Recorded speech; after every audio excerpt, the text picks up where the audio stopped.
El día de hoy les vamos a presentar cómo realizar un examen físico de la vía aérea. En cuanto al test de Mallampati-Sampson, se valora con el paciente sentado, con la cabeza en posición neutra, y se le pide al paciente que saque la lengua y fone. Diga Ah.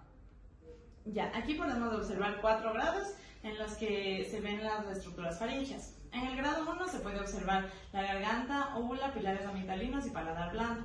En el grado 2 los pilares amigdalinos no son visibles. En el grado 3 solo se observa el paladar blando y en el grado 4 solo se observa el paladar duro. Por ejemplo, en este paciente podemos observar que... Ahora diga... que se observa el paladar blando, la úvula, la garganta, pero no se observan los pilares amigdalinos, así que sería clase 2. En esta técnica se considera positivo por una intubación difícil en los grados 3 y 4, es decir, en el grado 3 donde solo se ve el paladar blando y en el grado 4 donde solo se ve el paladar duro.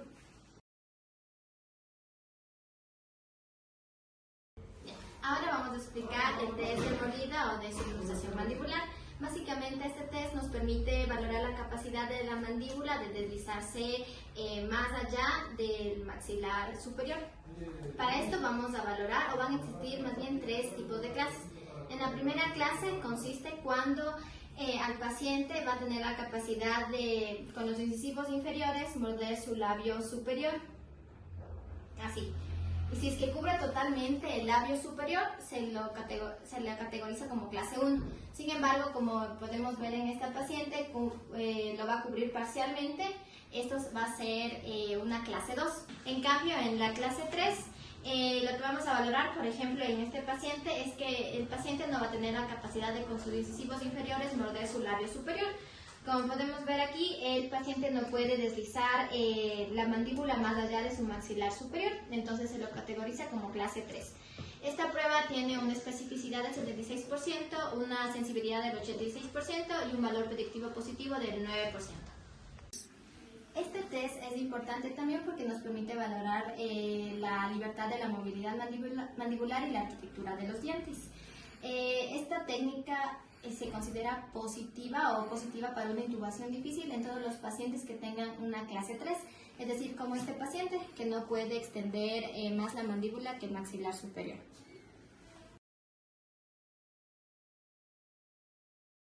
Yo voy a hablar acerca de los predictores difíciles de la vía aérea. Tenemos la distancia interdental, que esta se va a hacer con una ligera extensión cefálica para medir cuánto mide desde los incisivos superiores hacia los inferiores. Tenemos en 3 grados. Vamos a tener el primer grado, que debe ser mayor de 5. Ese sería normal para poder hacer una intubación endotraqueal al paciente. Ese sería un grado normal. Tenemos después el grado 2, que sería de 3.5 a 5, que sería el grado 2.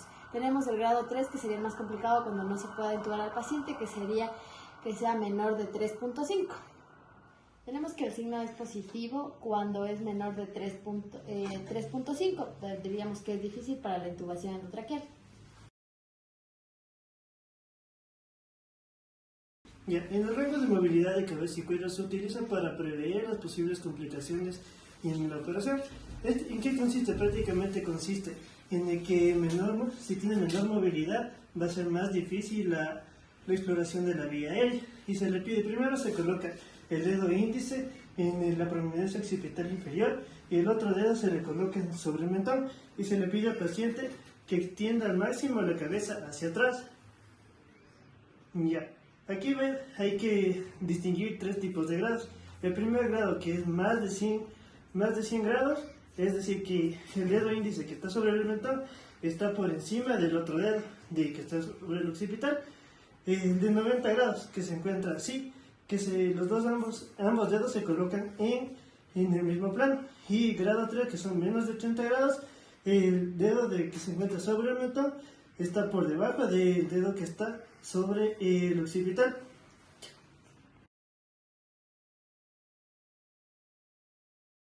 La escala tiroides-mentón o Petit-Landretti. Esta distancia va a determinar la dificultad que hay en una intubación endotraqueal, en la que vamos a ver la distancia que hay entre la muesca y el mentón.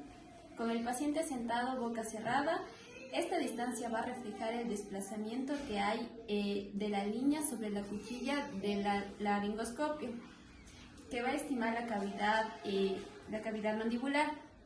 Si esta distancia es menor de 6, va a haber dificultad endotraqueal, es decir, empíricamente vamos a medirlo así: si es menor a 3 dedos, va a ser menos de 6 centímetros.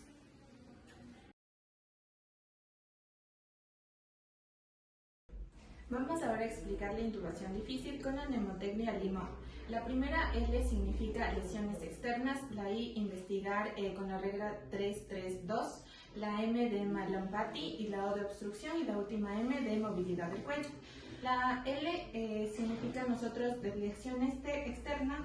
Nosotros tenemos que observar si hay la presencia de cualquier tipo de lesión externa para que dificulte el proceso de intubación o de ventilación.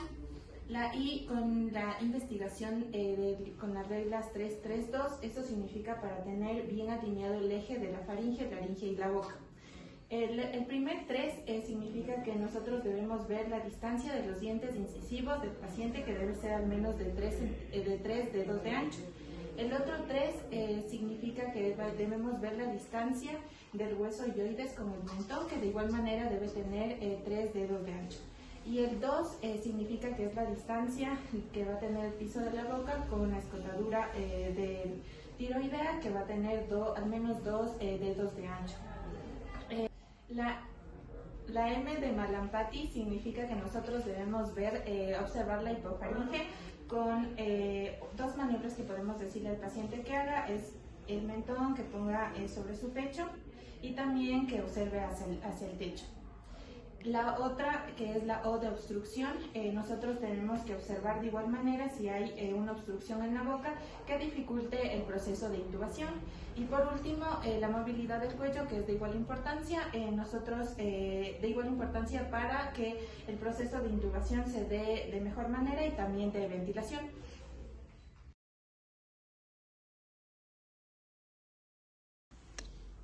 Ya les voy a hablar acerca de la mnemotecnia OBES, que nos ayuda a clasificar a los pacientes cuando van a tener una ventilación mecánica difícil. La mnemotecnia OBES consta de varias letras. La O, que significa obesidad, cuando el paciente consta de un índice de masa corporal mayor a 30, en la cual su fisiología no nos ayuda a mantener un buen sellado con la mascarilla. La B, que significa barba, cuando el paciente tiene bastante vello facial, dificulta el cerramiento de lo que es la mascarilla, pero se recomienda que se use vaselina en la zona de la barba para mantener un buen sellado. Después tenemos la E de edentación. Es cuando los pacientes no tienen varias piezas dentales y constan de lo que son prótesis o placas, en la cual se le debe retirar al momento de hacer la ventilación. Después tenemos la S, que significa stroke o ronquidos, cuando el paciente ronca o también tiene apnea del sueño. Eso dificulta mucho lo que es la ventilación mecánica. Y lo último, la E, que es la de edad. El paciente tiene más de 55 años.